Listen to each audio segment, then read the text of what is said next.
Former South African President Jacob Zuma is appearing in the KwaZulu-Natal High Court now. Zuma faces 16 charges of corruption, money laundering, fraud and racketeering for his alleged involvement in the multi-billion rand arms deal. The court's judgment, the two courts of judgment, the full bench of the North Gauteng High Court and the Supreme Court of Appeal in Zuma and another Zuma in the appeal court versus the NDPP and the DA, which is 2018 1 SA 200 in the Supreme Court of Appeal. Following that court judgment, this matter was re-enrolled, and this is the first appearance of the re-enrolled matter. My Lord, the accused come to this court today by way of summons, which were the two sets of summonses were served on the accused by means of service on the attorneys by agreement, and we've informed your Lordship that the time taken for this summons was slightly shorter than the prescribed periods. No point will be made of that. We all agreed we're properly before the court, and the accused are properly here before the court. My Lord, in essence, the state is ready to continue the trial, is ready to recommence the trial. There are a number of preliminary issues which first have to be attended to. Firstly, is that the state has to provide the accused with copies of the docket, what is commonly referred to as the further particulars. That we have agreed with my learned friends will be done very, very shortly. Electronic copies of the docket will be provided, as is usual in these sorts of cases. And secondly, my Lord, what needs to be sorted out is the question of a trial date. As we mentioned to your Lordship in Chambers, the role planners in the DPP's office here in Durban have indicated to me that the rolls are open for trial from the 12th of November. The DPP has mentioned this to the Judge President. Your Lordship is aware of it. So as far as the state is concerned, we could start the trial on the 12th of November. But there are other issues which I'll now inform your Lordship about.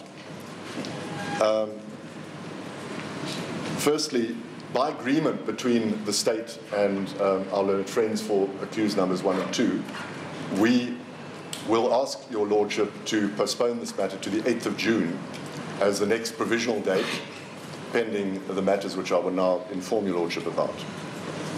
So there's no fight about the nature of the adjournment and the date of the adjournment. The purpose of the adjournment is twofold in principle.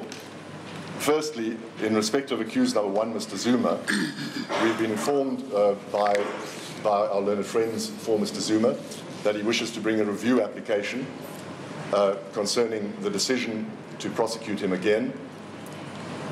And in that respect, we've been informed, and after discussions between us, that they hope to finalize the review papers by the middle of May, by the 15th of May. But we will sort that out between the parties as the time goes on. There's also been mention that there might, depending on the nature depending on the result, there might be further applications for permanent stay, etc. Those issues are not being addressed now. That is as regards accused number 1, Mr. Zuma. As far as the application of accused number 2 is concerned, might I just mention that accused number 2, rather unusually, is only a corporation. It is the company Thales South Africa, Pty Limited, as represented by Ms. Christine Gourier. And my Lord, I should also just mention that by agreement between the parties, she has been appointed as the company's representative, accused number 2's representative. She is French. She understands English. She doesn't require an interpreter. And she does reside in France. So we've all agreed that she will attend the various court appearances as necessary, but the state obviously has no problem with her traveling to and from our country and back to her place of residence in France. So I place that on record. Now, as far as accused number 2, Thales South Africa, is concerned, they have informed me that they wish to make representations to the DPP. So again, by mutual arrangement between the parties, we have agreed that they will make these representations as expeditiously as possible, and the parties aim to have an answer relating to the representations by the next adjournment on the 8th of June. My learned friends and I have discussed a timetable as to when the various stages of representations will be directed to us, and hopefully and certainly also by the end of May, if not earlier, we will have hoped to have received the representations in their final form so that we can inform the court on the 8th of June, hopefully again, what the answer is. My Lord, I think that is everything I wish to say relating to the reasons for the adjournment and what the party's attitude is. The final matter I should just mention is that there is, to our knowledge, a Western Cape High Court application which in some way is aimed to affect the current proceedings. There's an application in the Western Cape High Court by a body styling itself, and I quote, these words don't come from me, my Lord. The body is called the SA Natives Forum, and the respondents in that matter are various parties, including the NPA and the NDPP, and that seeks to interfere with the further conduct of this trial before your Lordship now.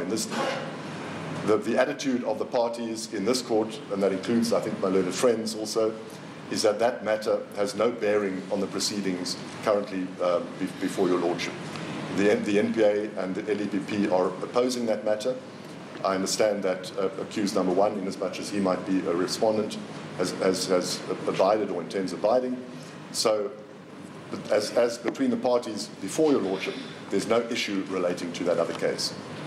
So these proceedings will continue without regard to the pending proceedings in the Cape Town Court, and we as the state naturally hope that those proceedings will be dismissed, that the application will be dismissed, and that is our attitude.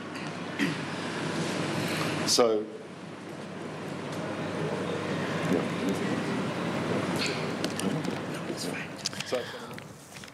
Well, the trial for former South African President Jacob Zuma has begun at KwaZulu-Natal.